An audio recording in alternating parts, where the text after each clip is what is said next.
नमः शिवाभ्यां नवयौवनाभ्याम् परस्पराश्लिष्टवपुर्धराभ्याम् नगेन्द्रकन्या वृषकेतनाभ्याम् नमो नमः शङ्कर पार्वतीभ्याम् नमः शिवाभ्यां सरसोत्सवाभ्याम्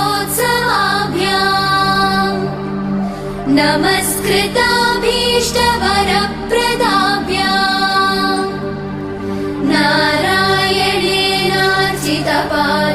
नारायणेनार्चितपादुकाभ्याम् नमो नमः शङ्कर पार्वतीभ्याम् नमः शिवाभ्यां वृषवाहना